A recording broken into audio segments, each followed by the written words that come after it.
Hi, ever wonder what it's like to work another profession or live in the underworld? Listen to unsuspecting riders give a 10 to 15 minute personal masterclass as I spontaneously interview them as they enter my taxi. I'm your host, Simon Rushton, and this is Taxi Chronicles.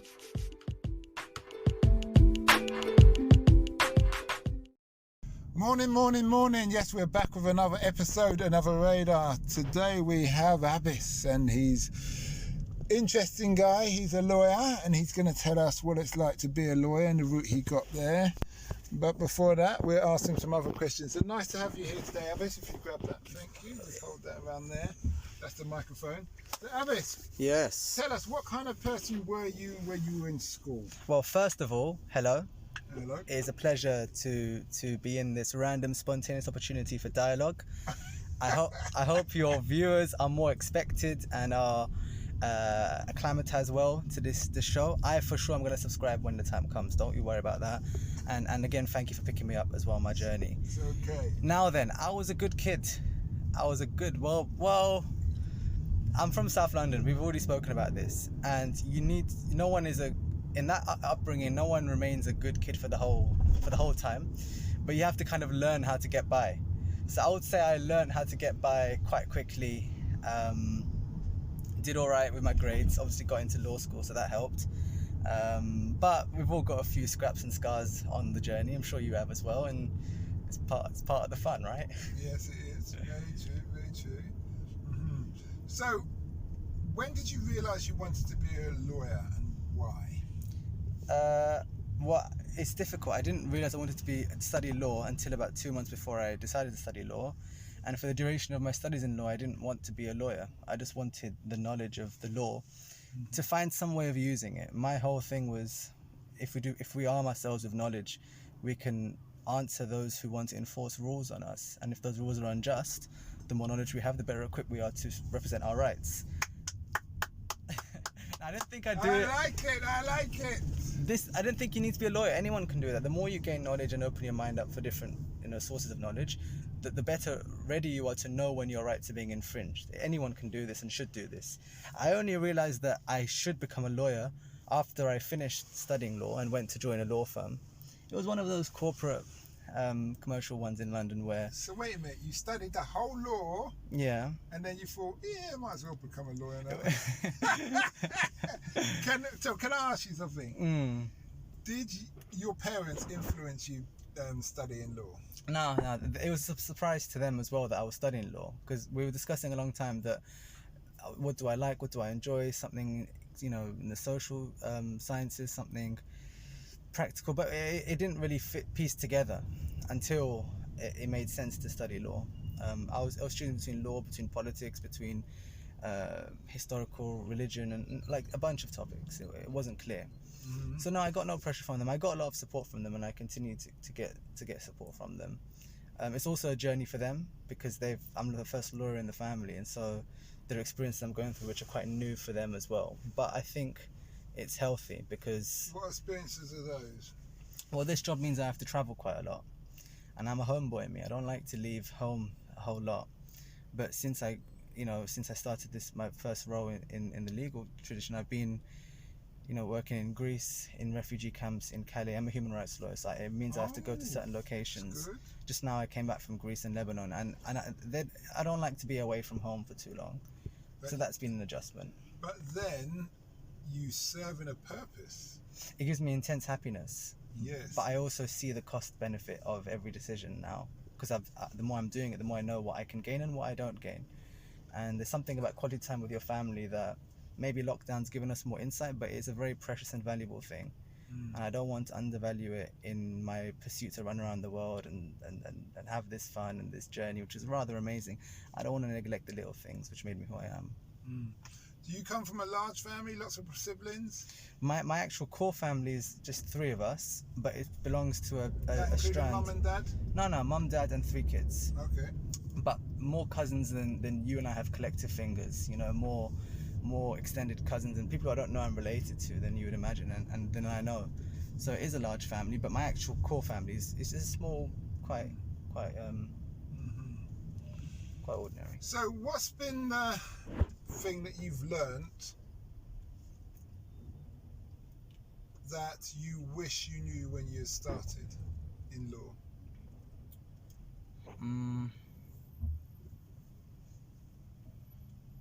I think it would be the way that I relate to my clients, people I work for. I work very heavily in the kind of destitution, like organized like environment. So when I'm in London recently, I had a contract in Wandsworth for about 1.5 years working with the homeless population in the borough. And when I'm on site, I'm on visits, I'm usually in refugee camps or places where there's like the jungle in Calais, very disorganized places with a lot of poverty, or the Greek islands, these kind of places where you don't get organization. But what you do get are people and stories, and you get cases. And the aim of people like me going there is, if we identify a legal route for these people, we might make their lives a little bit less intolerable, a little bit less filled with suffering. But of course, it's, we try, but we're facing quite large systematic issues. In answer to your question, what I wish I had learned earlier was to trust the people that I work for and listen to the lived experience, because quite often they will know more about the systems than we're enforcing, because they've been through the systems a lot. Or they'll know more about, for example, what country is best for them. If you just give them the options and explain the different details, they'll be able to inform you what is best for them. Are these the clients that you're talking to, or your work colleagues? These are the clients I'm talking to. These are people I'm doing their cases for them. So they're saying they want to go, I don't know, if they're in Calais, they usually want to come to England. Is that right? For Calais, that's usually the case. But you're saying, you may say, well, why don't you go to Sweden? It's not like that. It's more about, where do they have a case? It's not, where should I send them? It's, do they have a case already there, like a family member there, for example, or have they been there before and were they deported? So we're not encouraging irregular entry, but if they say, by the way, I've got a child in Spain, then it's like, well, then you could do a family reunification case using these procedures, and that could work for you. But what I wish I had learned was to start off not asking the wrong questions. If they're in Calais, assuming they come from southern part of the equator, they've passed Spain on the way to get here. But then I'm a bit confused. People can be in a place like Calais or the Greek islands for a number of reasons, not just because they've made their way north. Many of them have been around different countries and tried to live a life and got deported. Okay. Things like that. All right. The thing I keep seeing is people who have had lives and started lives in European countries, but because they didn't know about their rights, they found themselves deported and not able to appeal it. And they show their papers and they should have appealed it and gone back home. But then they find themselves having to leave, and places. So one of the features of Europe is that it makes its kind of external borders really packed. So you've seen these pictures of crowded refugee camps, you've seen pictures of Calais, you've seen pictures of Lesbos. It's because they're all forced there so that Europe doesn't have to deal with all of them at one go. So they put them into a corner. It's a tactic that discriminated people are quite familiar with. And in them is when they have these cases that you have to ask and learn about. Otherwise you'd never know. You'd never know that they could easily go back to Spain or Portugal if they submit the right kind of appeal. Okay. So that's what I mean. I wish I was a better listener from the beginning, but I have given it more appreciation now. What are their rights? Out of curiosity. Well, according to, and obviously Brexit does make things a bit more complicated for the UK because the law's always changing from our side. But according to general humanitarian law, the first safe country you're in, you have a right to claim asylum, and every individual has the right to claim asylum in whatever country they want to apply in. I mean, that's their right. If they are fleeing persecution or fleeing danger or harm, or they believe they have a case for protection in another country, they have the right to at least apply, and the country can look at their merits, their case, and judge by the merits and decide if they're going to grant them papers or not. In addition to that, it's not just the case that you have to apply in the first country you have the right to. Many people might have family in another country and think, well, I want to apply there and live with my family. Mm-hmm. They might think that, for my nationality, there's a very low acceptance rate in this country, because in European countries, there's a big disparity in where you're going to get papers. It makes no sense because it's supposed to be one block, but it's a very skewed environment to build a life. You won't find stability unless you know. So they go to certain specific countries for certain locations. Algerians and Moroccans might want to go to France, for example. Yeah, because they're connected. Right, and then throw in the colonial history. So then you've got certain ties to certain countries which have existed before these people were born, and like they have existing communities there. Indians and Pakistanis in the UK, for example. North Africans in France, as an example. And you have these spots around Europe, and so then they go to those places. And their rights are that they can apply asylum in any of these countries. Now, if they're rejected, that's the country's right to reject them. But what we're seeing now is they don't even let them apply anymore. Really? It's this thing called pushback, which means a person comes over a border and they say they want asylum, and the country will push them over and say you're not allowed to claim it over here for reasons X, Y, and Z. It's a highly illegal practice. It happens a lot. And it's something the UK is trying to make law now because they no longer have European legislation blocking them from it. I don't want to get too political, but we're going to see a lot of people who should be at least allowed to try have a life here, not even allowed to make the first step. That's very interesting, and it brings me back to what you said about that. What's that quote that you said at the beginning? About when I said, "Why do you want to be a lawyer?" You said something. It's about knowledge. Yeah, about knowledge. Yeah, that when really we equip need ourselves. To know the law, regardless of who you are, what you do. You need to know the law. Did you specifically want to go into human rights law because it seems like it's your baby?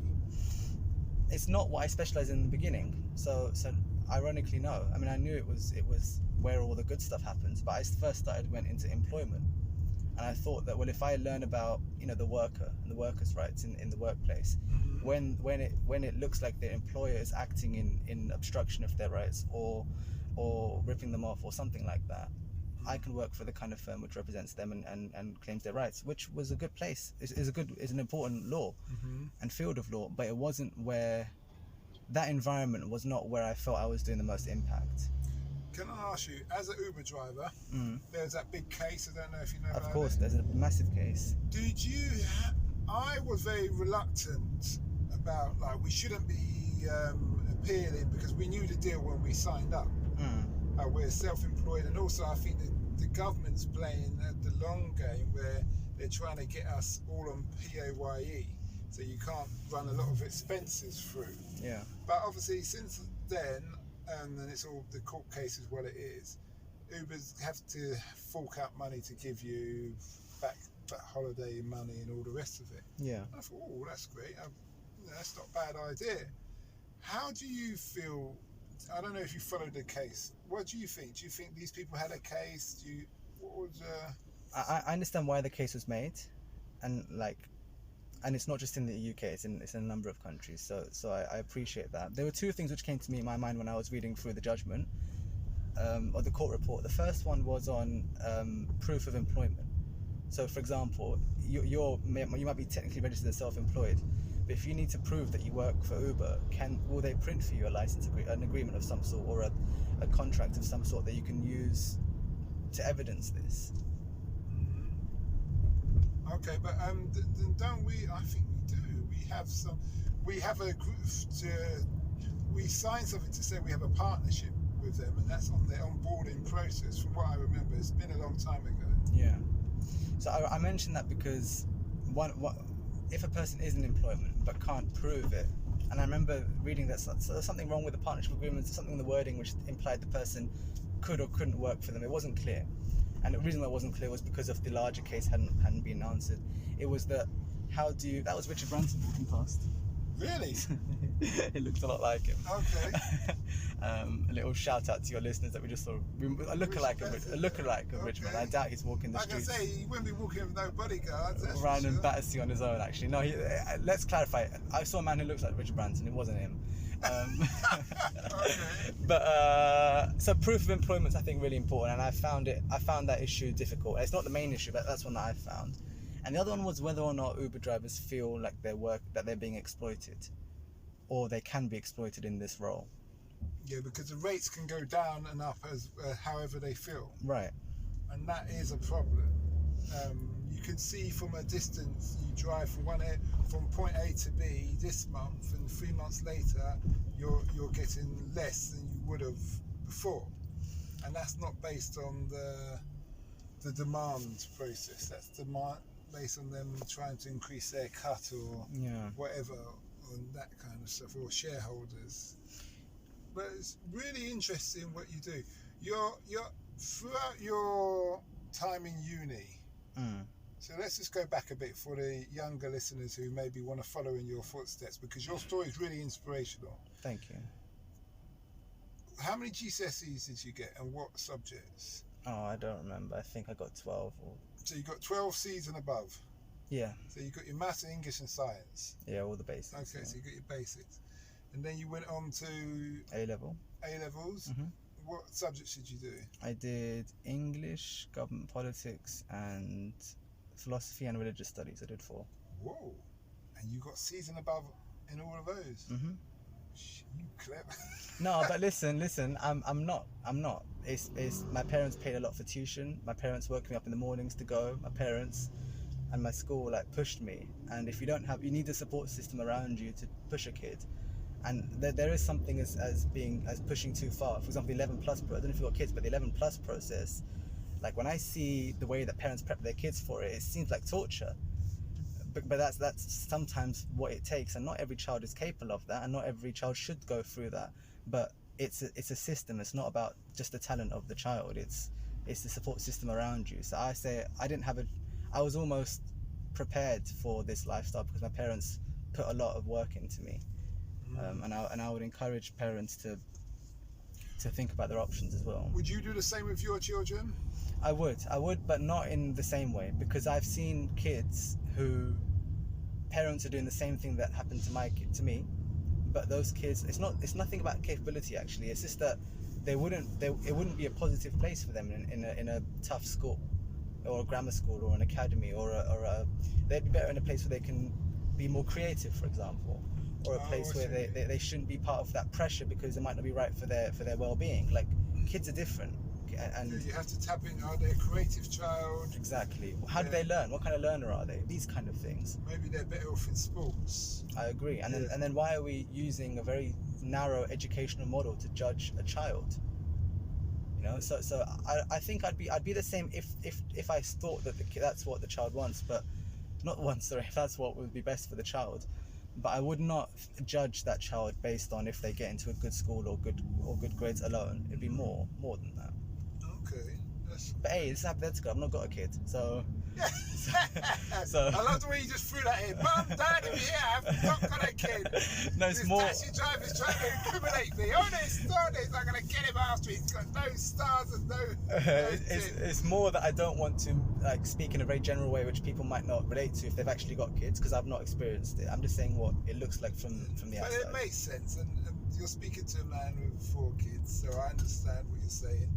And being a person who I can do academic, but I do like the sports and the kind of robust things, and I'm reasonably good with my hands in decorating and making stuff. So, yeah, I understand what you're saying wholeheartedly.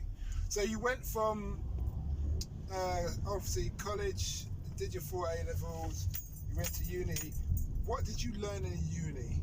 Well, I did a straight law. I did a law with international politics. It was a law degree, but I studied politics with it.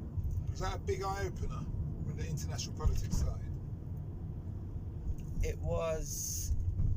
So it was good. The way I studied it, they focus on international relations, which I had not studied before. But I'm always interested in global news, and just like all of us are following what's happening in the world. But what that does is it gave a new language to describe world events that I didn't have before. When you say international relations, can you, what relations are we talking about? Just how countries get on, or? International relations, although it sounds like a very transferable term, it's a very specific way of interpreting global politics. There are a set number of theories that international relation theorists have come up with to describe why the states behave a certain way, why do countries act a certain way.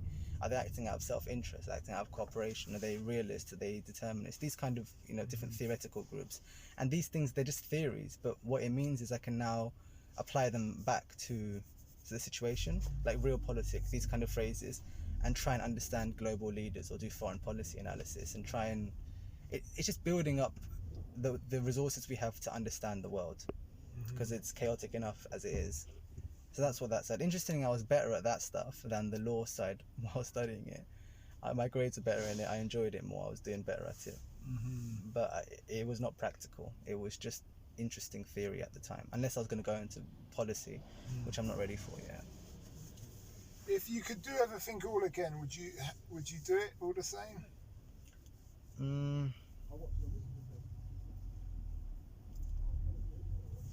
Probably. I'm not finished yet, so I'm not ready to say if this was a good or bad choice. So far, I'm grateful for what my decisions have given me. My masters after my degree gave me a lot. You got a masters as well? Yeah, I did a masters from the LSE. You just picked me up just from there now. I did a masters there in political theory. NSC. LSE. LSE. Yeah. London School of Economics and Political Science. I did politics there, or political theory. Okay. And that gave me a lot. But weirdly, I have learned. I don't know if because I've done 2 degrees now.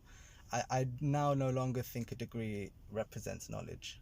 It just represents capability. It represents qualification, but not capability.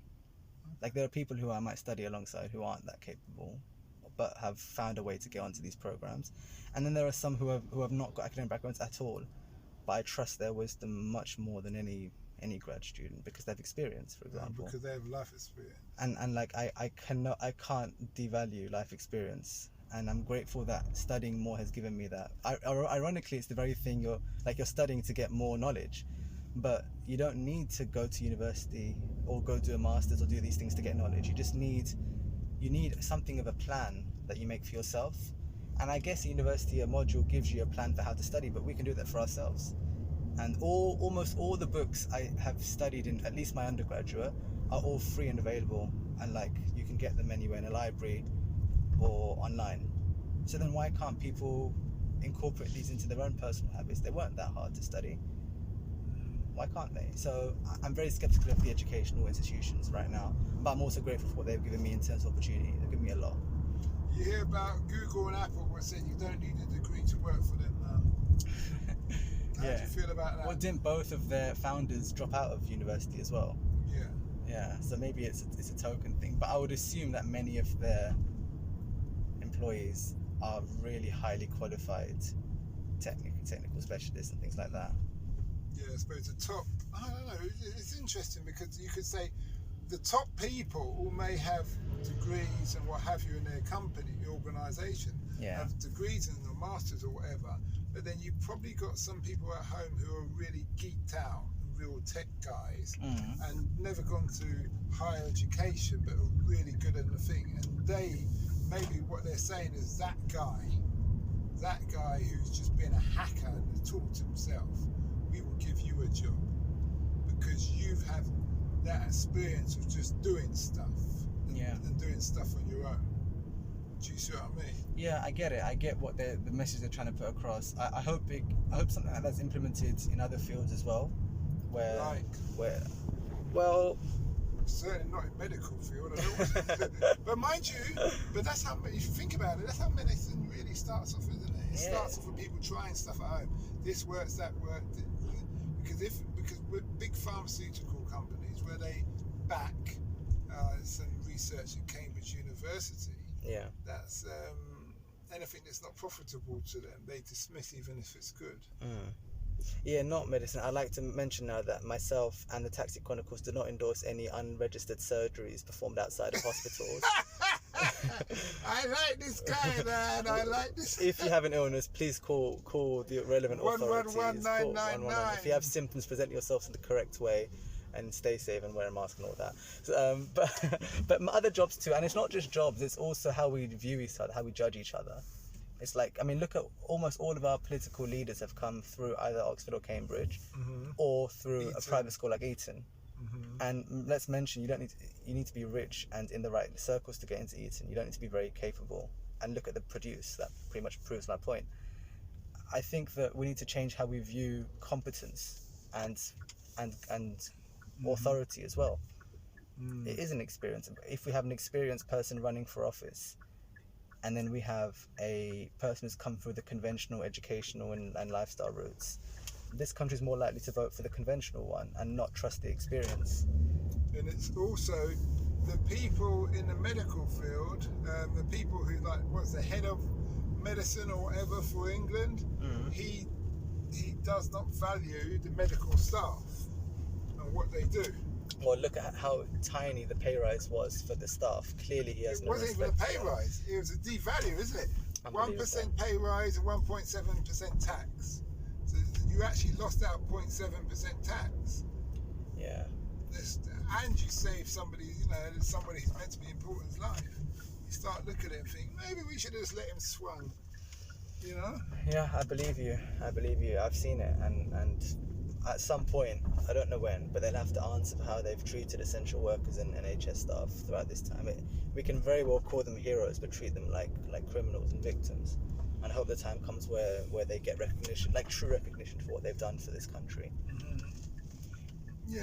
There's an example. Look at the respect that's given to a nurse as a person, but not really for their academic achievement or for their if society. You shouldn't have to get a student loan to become a nurse. Another good point. And if we do live in a society where we value people based on salary and things like that, clearly society doesn't even value these people.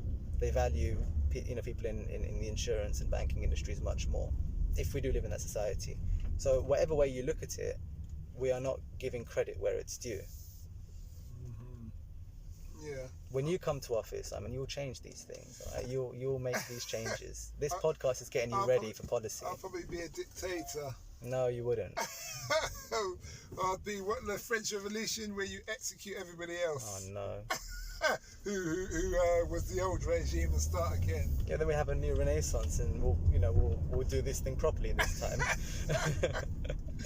It'll be interesting because then you realise that it's like a regime change. Obviously, this is still human rights. It's dealing with Iraq. You're changing the regime there, rightfully or wrongly. I think it was wrong.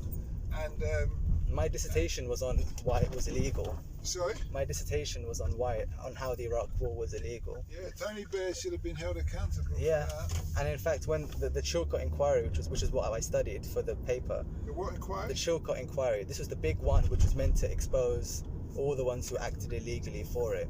And everyone thought that it might have at least something incriminating for Tony Blair, or something about his government or whatever. And I went through all 8 volumes. It might have been, I think it was over 1,000 words. I don't remember exactly how long it was. And you almost think the system is made in such a way these people can't really get in trouble.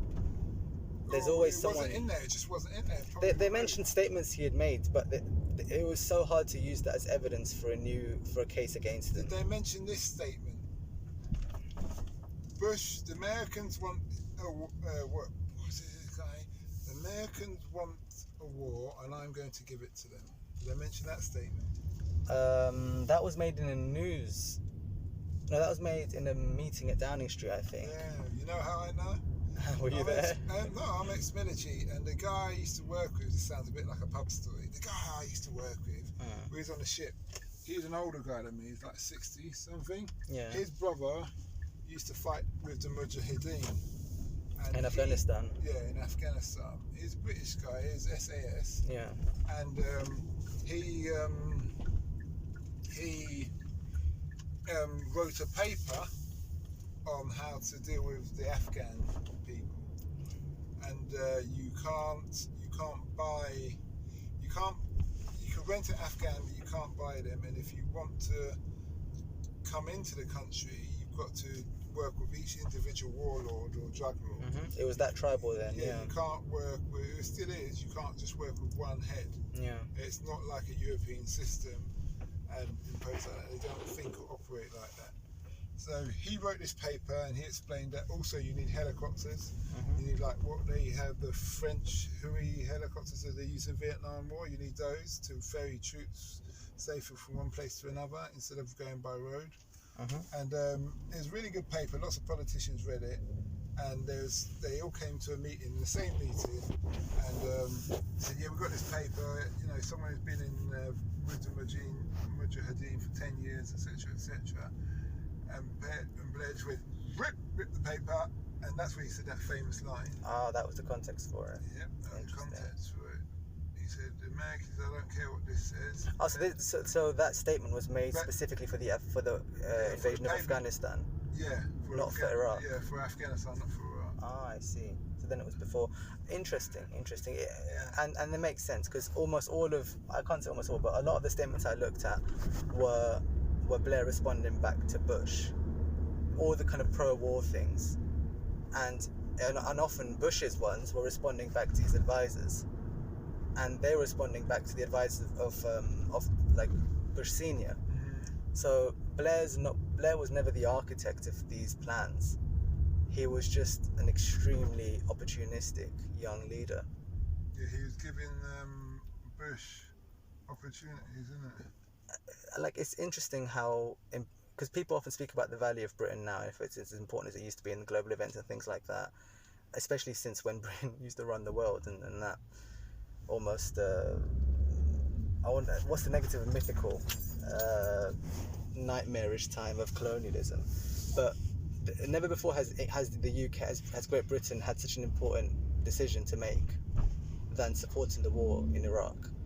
Because there was a point where if they would have rejected, it would have not gone through. Americans don't fight on their own. They don't, and the whole claim for having support for this was that they had, because they didn't have the UN support at the time. Yeah. That's the point. But therefore, we have a unilateral agreement amongst nations of the UN who support us.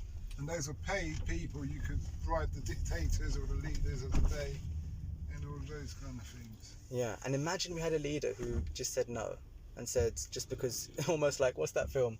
Is it Hugh Grant in Love Actually? No, not that one. The one where he just says no to the Americans because he accidentally falls in love with his secretary. Forget the falling in love with the secretary part, but if we have a leader who comes to the public and just says, no, I will not follow the larger country because my principles don't allow it. If we have leaders like that. That's the Venezuelan government where they tried, there's a documentary called Economical Hitman. You'll probably really like this, and he's an ex-CIA. I've read the book. It's Pinkman or something, or Pinker. I haven't read the book. I've seen some of the documentary. It's on YouTube, and he says you go to a dictator as a CIA operative, and you say to him, or a leader of a developing country, and you say, "Listen, we need you to do this," and then they say no, and you say, "Oh well, we can do this for you now." Then they try it, and then they say, "Okay, listen, we'll give you this amount of money, we'll give you that amount of money, what have you." Yeah. And then the Venezuelan leader just said, "No, you can't bribe me. I'm here for my people." Exactly. It was about the oil. They wanted him to up the prices of oil or whatever it was. Yeah. And he said, "No, I don't need to. I've got loads of oil. I can give it to my people for cheap, and I can give it to other people for a reasonable price." And then the man said, "Listen, I've told you once, I've told you this twice. Next time, it won't be me coming to tell you, it'll be somebody else." And that's when their leader said, "I'll probably end up dead somewhere." And then he was assassinated by the Americans as usual, because that's how they get down in that respect. So, last but not least, we're at the end of the run. It's been a very interesting conversation. It's been my pleasure. What's the impact you want to have on the world? There's a lot of resistance movements, revolutionary movements, a lot of great positivity responding to this strange world we've inherited, which is filled with, ideas that are harmful to the human spirit and are actually against how we have been created. And I want that whatever I do, just to contribute to that discussion. It might be a voice, it might be I don't know what my legacy will be, but I just want to be valuable to that side of people who believe in hope and believe in implementing it. Even if the odds are an entire system which restricts it from people, we'll still give it, and we won't give up, because that's not how we were raised or created, and that's not how we live. Okay. Do people ever ask you this question at the end of the discussions? No, because I'm interviewing people, but I think I've been asked once, but I know what the impact. I want to help the orphans. I come from children's homes, so I want to help all the young children, and I will eventually set up an orphanage, but with also skills. So you're not just being looked after, you're taught basic life skills, from building methods to sewing to things like that. Yeah. And to computer skills, but I'm not a computer person. But that's the community you want to help. That is that. Yep. that's what it's about for me. Yeah, well, that's beautiful and that's important, and I really wish you the best in that. Mm-hmm. In fact, that's the kind of thing where everyone's success is tied with that kind of project. Yeah, because more people are happier and better in life, the more things work out. Yeah. Well, but that was great. May God be with you for your journey, my friend. Thanks a lot and much appreciated.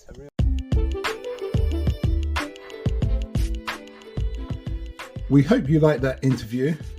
Don't forget to like, share and subscribe to get the latest daily episode. Ever considered investing in the continent with the fastest growing economy and population on Earth? The same continent that holds 30% of the world's known natural resources? Then listen to our sister podcast, Africa Investor Stories, where you will hear real investors with real stories from around the world share their experience of investing in Africa. We post Monday and Thursday at 10 a.m.